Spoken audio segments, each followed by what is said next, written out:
جب یہ عمارات نہیں بنی تھی، اگر غار حرا پہ کھڑے ہوں تو کعبہ نظر آتا تھا،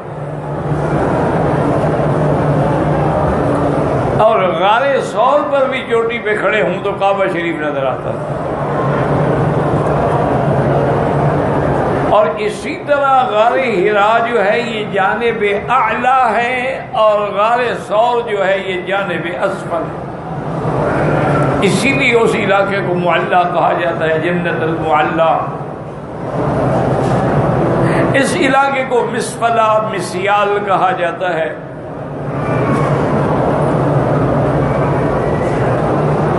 تو اب حضور صلی اللہ علیہ وسلم کی اس ہجرت میں جو مواعظ ہیں، جو سبق ہیں، ان کو سمجھیں۔ یہ معنی نہیں ہے کہ بس حضور نے ہجرت فرمائی بس مدینے سے چلے گئے۔ اس میں اسباق ہیں کہ انسان کو اللہ کے دین کے لیے، اللہ کی توحید کے لیے، اللہ کی رضا کے لیے گھر چھوڑنا پڑتا ہے، اور یہ سنت انبیاء ہے۔ دوسرا سبق یہ ملا حضور پاک نے امت کے لیے کہ اس راستے میں تکلیفیں آتی ہیں، اسباب بھی اختیار کریں، ورنہ اگر اللہ چاہتے تو جبریل علیہ السلام کو حکم دیتے اور آپ کو 1 سیکنڈ میں بھی مدینے سے پہنچا دیتے۔ یعنی کہ مشکل کیا تھی؟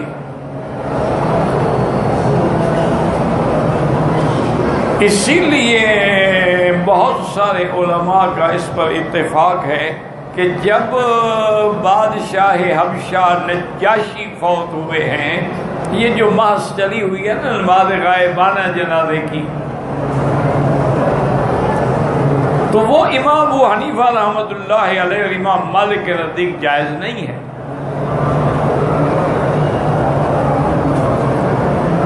لیکن امام شافعی رحمۃ اللہ علیہ اس کو جائز فرماتے ہیں۔ اور وہ یہی دلیل دیتے ہیں کہ حضور پاک نے نجاشی کا جنازہ پڑھا ہے،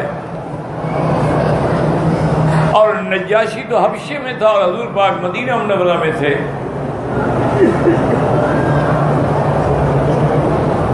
تو علماء احناف جواب دیتے ہیں، اور اس کے بڑے متعدد جوابات ہیں، ایک بڑی طویل ترین بحث ہے علمی۔ مختصر تو یہ ہے کہ بعض علماء نے فرمایا کہ یہ حضور کی خصوصیت تھی، کسی اور کے لیے نہیں ہے۔ اگر ایسا ہوتا تو حضرت ابو بکر، حضرت عمر، حضرت عثمان، حضرت وہ بھی تو پڑھتے رہے، انہوں نے کیوں نہیں پڑھا؟ تو معنی یہ ہوا کہ یہ خصوصیت تھی۔ اور بعض علماء یہ فرماتے ہیں کہ چونکہ وہاں نجاشی کا جنازہ پڑھنے والا مسلمان کوئی نہیں تھا، اور وہ حضور پہ اسلام لا چکے تھے اور حضور کے محسن تھے، حضور کی شادی جو بی بی ام حبیبہ سے ہوئی ہے وہ شادی کے وکیل تھے، اور تمام خرچہ اور حق المہر اور جہیز دے کے روانہ کرنے والا یہ بادشاہ نجاشی تھا۔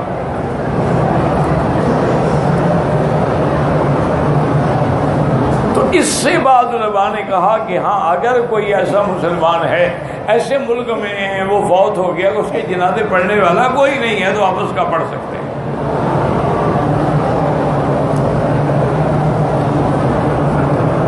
اور بعض علماء فرماتے ہیں کہ نہیں، اللہ تعالیٰ نے حکم دیا کہ راستے کی تمام حجابات جو تھے وہ ہٹا دیے گئے، اور حضور پاک جب جنازہ پڑھا رہے تھے تو گویا جنازہ دیکھ رہے تھے، اور صحابہ بھی کہتے ہیں ہمیں محسوس ہوتا تھا گویا آگے ہمارے جنازہ ہے۔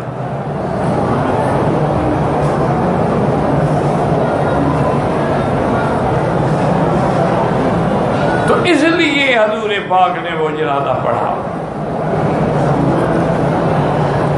جو حضرات جائز کہتے ہیں وہ ایک اور دلیل بھی دیتے ہیں کہ حضرت معاویہ مزنی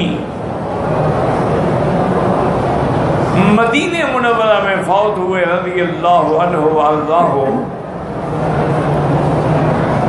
حضور صلی اللہ علیہ وسلم تبوک میں تھے،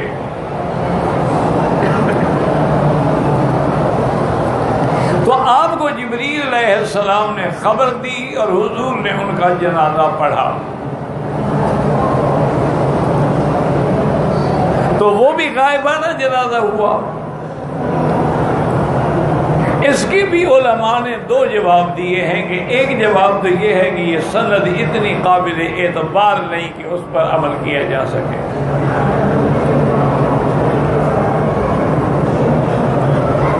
اس میں ایک راوی ایسے ہیں جو صرف ضعیف نہیں بلکہ وضاع بھی ہیں، یعنی حدیثیں بناتے تھے۔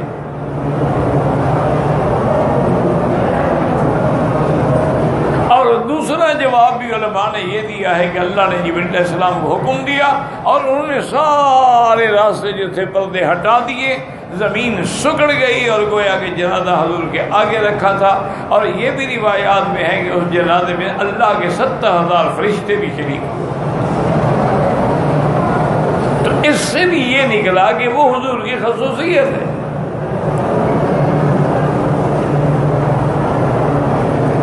اگر اللہ تبارک و تعالی حضور پاک کو مدینے پہنچا دیتے تو امت تو پھر قیامت تک، صحابہ تو خیر پروانے تھے، عاشق تھے، دیوانے تھے۔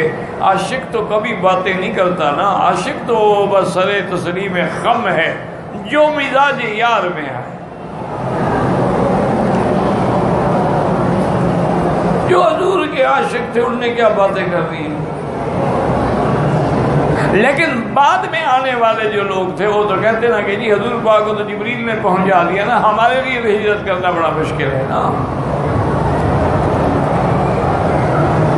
اس لیے حضور پاک صلی اللہ علیہ وسلم کو ساری مشقت جھیلنی پڑی۔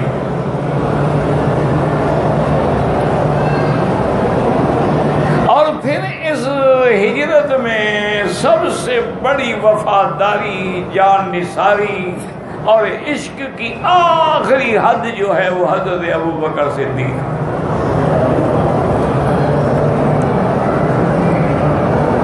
واقعتاً حضرت صدیق و صداقت کا مجسمہ تھا،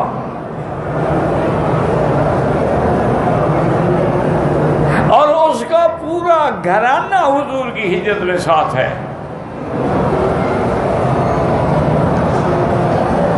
جب حضور اور سیدنا ابو بکر چلے گئے تو ابی قحافہ جو تھے والد تھے حضرت ابو بکر کے،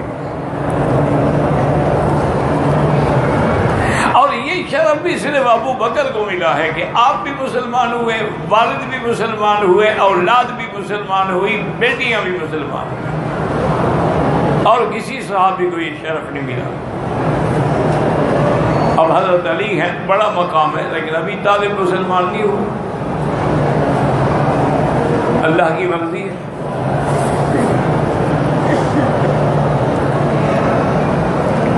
تو اب اس امتحان ہجرت میں یعنی صدیق کا پورا گھرانہ، آپ کا غلام عامر ابن فہیرہ، آپ کا بیٹا عبداللہ ابن ابی بکر، آپ کی بیٹی اسماء، سب آئے، سب اس میں شریک ہیں۔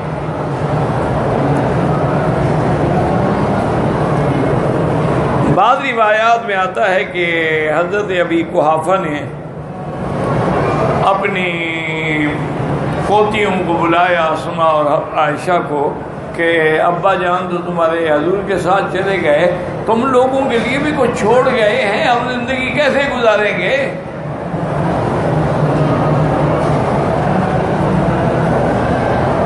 تو دونوں بیٹیاں، دونوں بہنیں بڑی ذکی تھیں، ان نے فوراً پتھر اٹھائے اور ایک چھوٹی صندوقی میں رکھے اور اس پر کپڑا ڈال کے، ابا نابینا ہو چکے تھے ابی قحافہ، ان کا ہاتھ رکھا اور ہلایا کہ اتنا پیسے چھوڑ گیا ہے دادا، فکر نہ کرو، اچھا اچھا الحمدللہ، چلو شکر ہے ہم کسی کے محتاج نہیں، حالانکہ وہ اندر پتھر تھے۔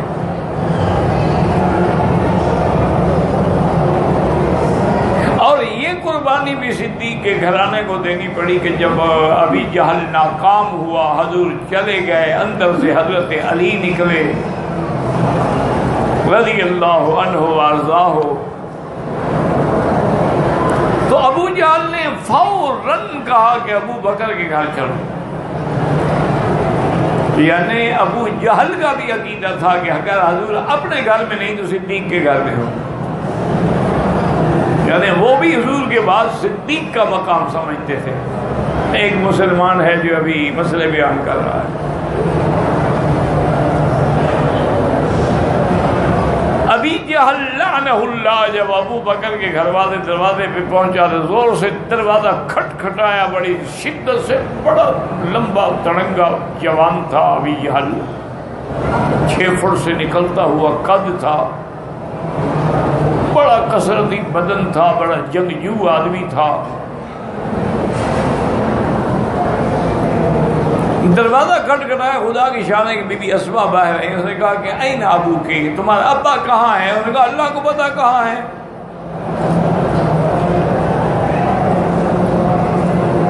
غصے میں ابی جہل نے تھپڑ مارا. بی بی اسماء کے دائیں گال پہ تھپڑ پڑا تو بائیں گال میں جو کان میں جو بالی پہنی ہوئی تھی نا وہ بھی ٹوٹ کے کہیں جا پڑی. اتنا زور سے تھپڑ مارا. لیکن صدیق کی بیٹی ہے, چٹان بن کے کھڑی ہے. اس نے کہا ابی جہل کیوں مارتے ہو؟ ہمیں کیا پتا ہے کہ حضور کہاں ہے یا ابو بکر کہاں ہے؟ اور وہ سچ کہہ رہی ہے, ان کو کیا پتا کہاں پہنچے. ابو جہل اب یہاں سے بھی ناکام ہو گیا. اب اس نے حضور صلی اللہ علیہ وسلم کے نقش پا کا اندازہ کر کے اپنے نوجوان جنگجوؤں کو لیا اور آپ کو ڈھونڈنے کے لیے نکلے, کوئی کسی طرف کوئی کسی طرف.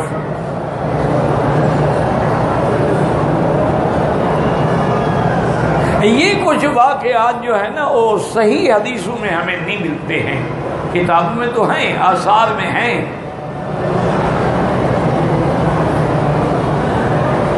ایک تو یہ واقعہ کہ بھی اللہ نے حکم دیا اور عنکبوت نے, جسے آپ مکڑی کہتے ہیں, اس نے غار کے دروازے پہ جالا تن لیا. ایک کبوتری کو حکم دیا تو اس نے فوراً آ کے وہاں اسی غار کے اوپر بیٹھ کے انڈا دیا. اسی طرح سیدنا ابو بکر جب غار میں تشریف لے گئے, ساری غار صاف کر دی. ایک غار کے اندر سوراخ بچ گیا تو وہاں اپنی ایڑی رکھ کے بیٹھ گئے اور سامنے ڈس گئے. یہ واقعات کسی صحیح حدیث میں نہیں ہیں. اصل مشکل تو یہی ہوتی ہے نا جی کہ جب کوئی واقعہ ہونا تو بڑھا دیا ہے ذیب داستان کے لیے. کچھ اس میں کسی بڑھائے بھی جاتے.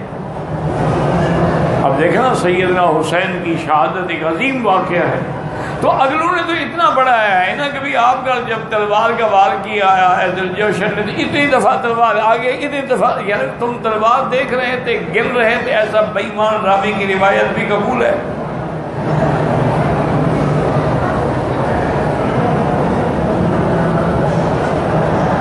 یہ کچھ قصے بڑھا بھی دیے جاتے, لیکن جب ہمیں قرآن و حدیث میں صحیح واقعات کا معلوم ہے تو پھر دوسرے قصوں کی طرف جانے کی ضرورت کیا ہے؟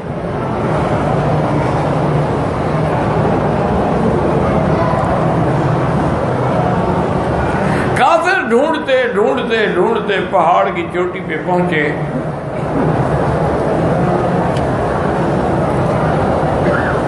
اسی کا راستہ جو ہے نا جی, اسی کو مخطط الہجرہ کہتے ہیں, جو حضور اسی طرح سے ہجرت فرمائی ہے نا.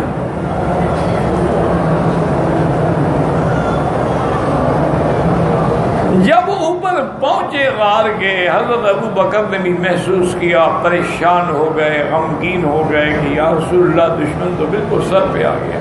اور اب غار سے نکلنے کا مسئلہ ہی کوئی نہیں نا, کہاں نکلے, کہاں بھاگے, کہاں دوڑے.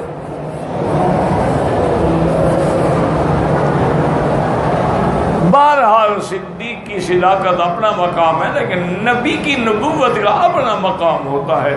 اللہ نے جو اس کو مقام دیا ہے وہ تو کسی کو نہیں دیا ہے. اس وقت بھی حضور بالکل مطمئن بیٹھے ہیں. فرمایا ما ظنک باثنین اللہ ثالثہما, ابو بکر تم کیوں غم کرتے ہو جن دو کے ساتھ تیسرا اللہ کی ذات ہے، تو ہمیں کیا ڈر ہے؟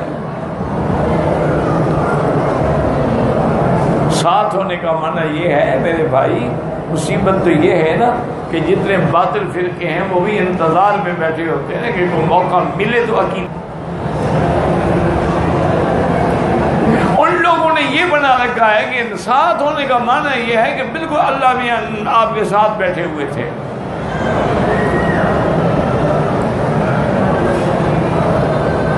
یا جیسے فرقہ حلولیہ جو ایک باطل فرقہ ہے، گمراہ فرقہ ہے، ان کا عقیدہ ہے کہ اللہ حضرت علی کے اندر حلول کر گئے ہیں. اب دیکھنے میں تو علی ہے لیکن اصل میں مولا علی ہے. اسی لیے انہوں نے نعرہ بھی یہی بنایا ہوا ہے، مولا علی مدد، یا علی مدد. جو کہ اللہ کو پکارنے کی ضرورت، اللہ تو حضرت علی میں ہے، وہ اللہ کو کہاں سے پکارے؟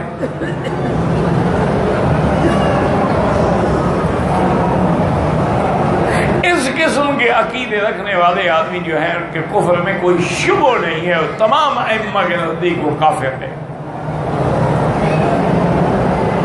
اچھا، شیعہ نے جو حضرت علی کے اندر مانا ہے، حضرت حسین میں، حضرت حسن میں، باقی اہل بیت پہ تو نہیں مانا، لیکن ہمارے لوگ جو ہیں یہ 2 قدم اور آگے بڑھ گئے. انہوں نے کہا اللہ خود پیر کے اندر ہے.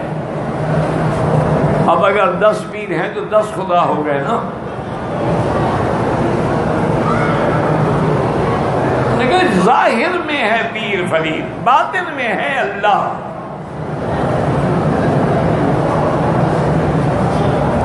ہمارے سریکی کے تھے ایک خواجہ غلام فرید کے عاشق، حالانکہ خود بڑا عالم تھا، اللہ کا بندہ. اب تو مر گیا، اللہ بخش دے. خود وہ اچھا خاصا مولوی تھا، عالم تھا، لیکن بس حضرت خواجہ صاحب سے عشق تھا. تو ان کے عشق میں اس نے سریکی زبان میں لکھا تھا کہ چاچڑ وانگ مدینہ ڈسدم کوٹ مٹھن بیت اللہ. خواجہ صاحب کا گھر تھا نا کوٹ مٹھن میں، کیا چاچڑا میں، تو چاچڑ وانگ تو مدینہ بن گیا. کوٹ مٹھن بیت اللہ، ظاہر وچ ہے پیر فریدن، باطن وچ ہے اللہ. لا حول ولا قوت الا باللہ. اور تو کوئی جواب نہیں. اللہ اللہ رحم کر. جب بھٹکتے ہیں نا جی آدمی، اس لیے کوئی ناز نہ کیا کرو کہ میں عالم ہوں، میں واعظ ہوں، میں خطیب ہوں، میں استاد ہوں. میں بھٹکتے دیر ہی نہیں لگتی، اور ہمیشہ ڈوبتے بھی وہی ہیں جو تیرتے ہیں. جس باہر سے دریا کے باہر کھڑا ہو اسے کیا ڈوبنا ہے؟ یہ جو اپنا قادیانی کو نبی بنانے والا تھا، یہ بھی تو مولوی تھا، نور الدین حکیم، نور الدین کے نام سے بڑا مشہور تھا. بہت بڑا عالم تھا، بدبخت، قرآن پہ بڑی نظر تھی ظالم کی، لیکن گمراہ ہو گیا. اور جب گمراہ ہوا تو قرآن کی 33 آیات سے نعوذ باللہ مرزا کی نبوت ثابت کی.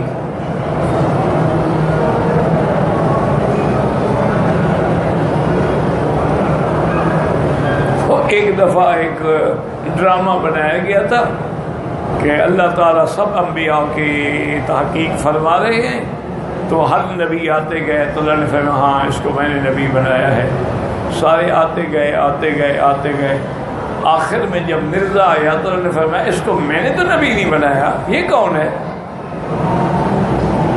شیطان کھڑا ہو گیا اور کہا اللہ میاں میں نے آپ کے لاکھوں برداشت کیے ہیں، ایک میرا بھی تو قبول کر لیں، اس کو میں نے بنایا. تھا تو ڈرامہ لیکن واقعی بہت بڑا سبق آموز تھا. بعض ڈرامے جو ہے نا وہ بھی کام کر جاتے ہیں. تو اس لیے اب آپ دیکھیں کہ سیدنا صدیق کا پورا گھرانہ اس کے رسول میں ہے.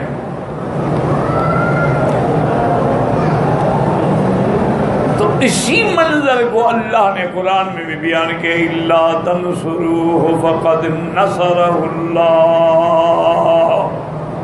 اللہ نے فرمایا تم میرے مدنی کی مدد نہ کرو لیکن اللہ مدد کریں گے۔ اذ اخرجہ الذین کفروا، جب آپ کو کافروں نے نکالا مکے سے، معلوم ہوا کہ مکے سے نکالنے والے کافر تھے اور جانے والا ایمان والا تھا۔ اذ اخرجہ الذین کفروا ثانی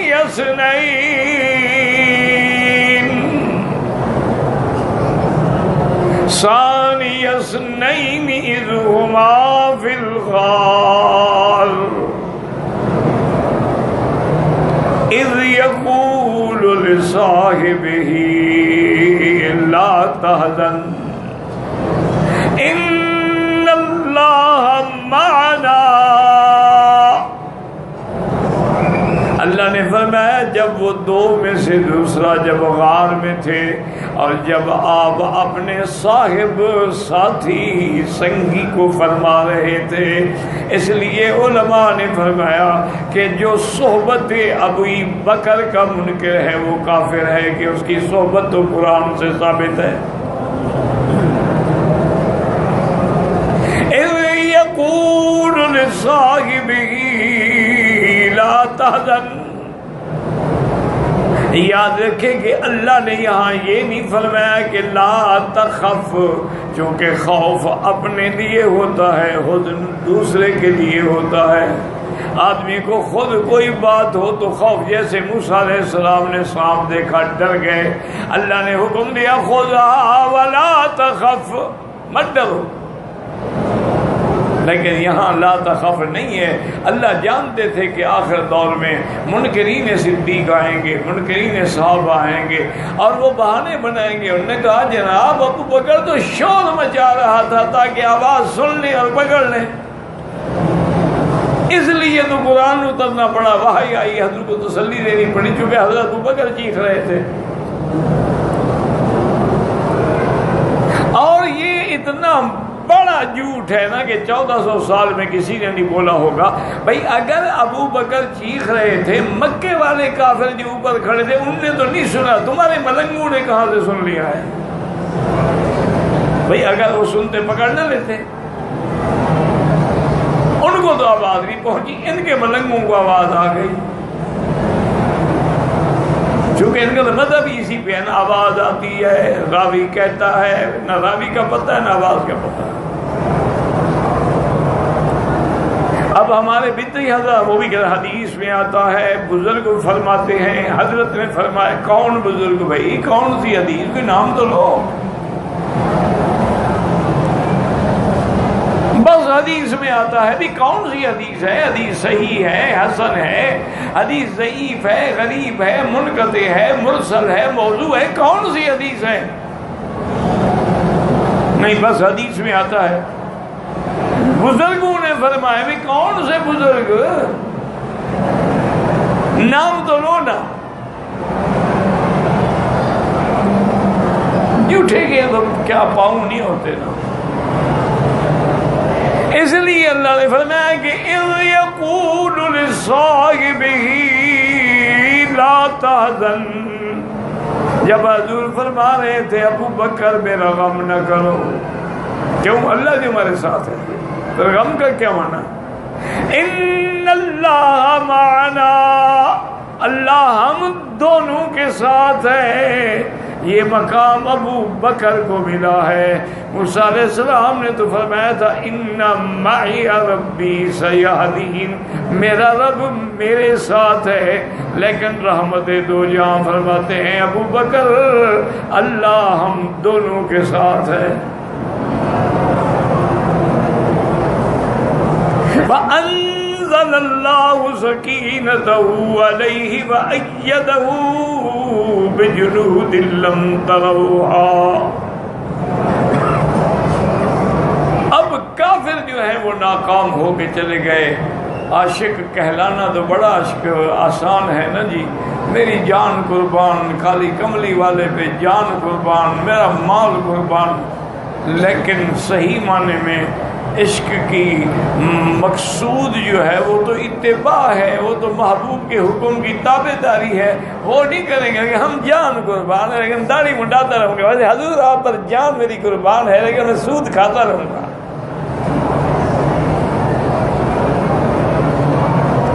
یہ تو پتہ نہیں کون سے مسلمان ہیں، اللہ ہدایت دے. بس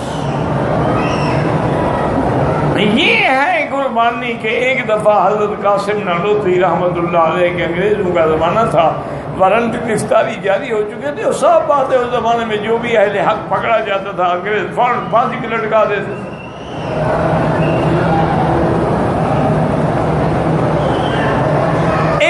ایک دن میں 500 علماء کو پھانسیاں دی گئی. ان کے حجام بلا کے اس طرح سے چمڑے اتارے گئے، چمڑے اتار کے ان پہ نمک اور مرچ کے پانی کے چھڑکاؤ اور سپرے کیے گئے، لیکن اہل حق اللہ کے حکم پر اپنی بات پہ پابند رہے. علماء حق جب سولیوں پہ لٹک رہے تھے تو تیرے پیر جو ہے یہ ڈگریاں لے رہے تھے، یہ جائیدادیں لے رہے تھے، یہ جاگیریں لے رہے تھے انگریز سے.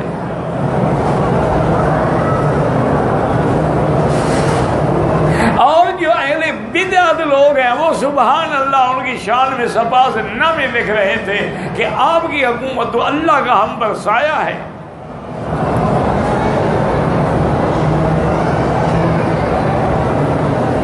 اِنَّ لِلَّهِ تاریخ ہے، اس میں مولوی مکی بدری کی کیا بات ہے. تاریخ اٹھا کے پڑھ لو کہ جنگ آزادی میں کن لوگوں نے مار کھائی، پھانسیاں چڑھے، اور کن لوگوں نے جاگیریں لی. کن علماء کو مالٹا میں قید کیا گیا اور کن علماء کو شمس العلماء کے سرٹیفکیٹ ملے. کسی کو سر کا خطاب ملا، کسی کو ڈاکٹر کا خطاب ملا. یہ کون تھے؟ تاریخ اٹھا کے پڑھ لو، سب کو لکھا ہوا ہے.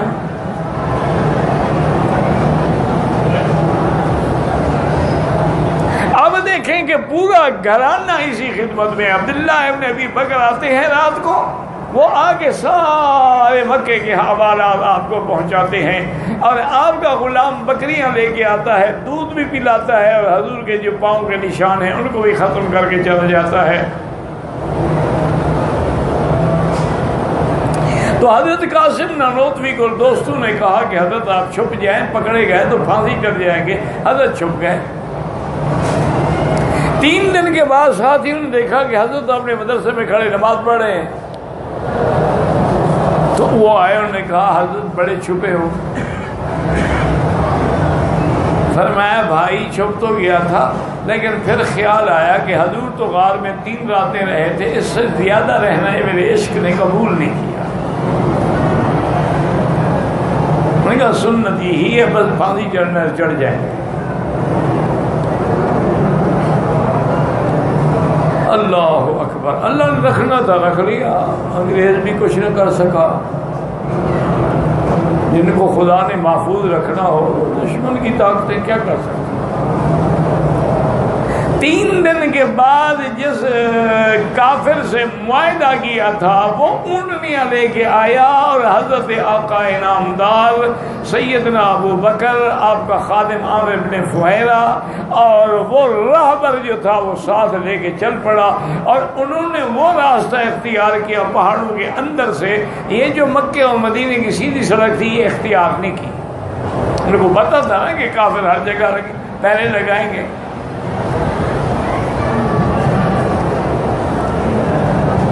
حضور صلی اللہ علیہ وسلم جب مکہ کی سڑک پر تشریف لائے تو آپ کے آنسو آ گئے. رابو کے قریب جہاں سڑک ملتی ہے نا، اس جگہ پر جب پہنچے تو بکا رسول اللہ صلی اللہ علیہ وسلم رونے لگ گئے.